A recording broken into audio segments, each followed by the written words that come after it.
Zani vaya zani vaya zani vaya zani vaya zani inini zani digadi Jazzy ukakumana ndakangandaparara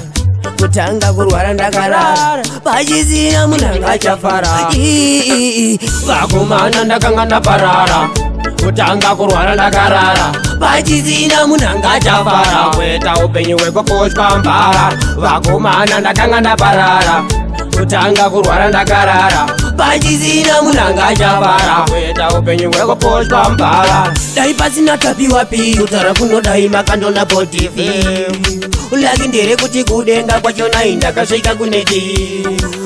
ndopandapiwa chainonzi ndachiu ndopandachitanga kuchitwe ndavi tikanzi wakatadzira vangani ngati mayananga nditori muvadzi wemavanzi vakomana ndakangandaparara kutanga kurwara ndakarara pachizina munanga chafara kweta upenyu wekoposhwa mbara vakomana ndakangandaparara kutanga kurwara ndakarara pachizina munanga chavara kweta upenyu wekoposhwa mbara kuchipatara ndiko kwandakaporera kusvika ndine bhuku vakandinyorera zvikanzi Jazzy kurwara nekorera urwere munyameni wangotonkurira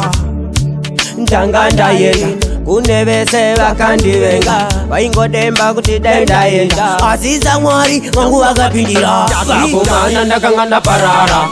kutanga kurwara ndakarara pachizina munanga chafara kweta upenyu wekoposhwa mbara vakomana ndakangandaparara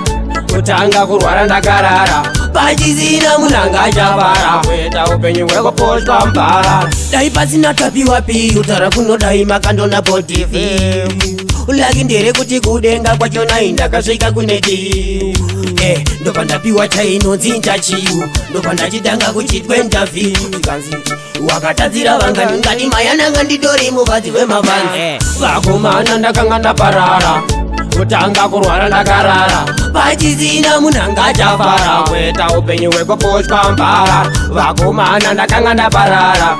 kutanga kurwara ndakarara pachizina munanga chavara kweta upenyu wekoposhwa mbara mira iwe tumomira baya next year wanakirwa mira kayo baya chiredi batani ichocho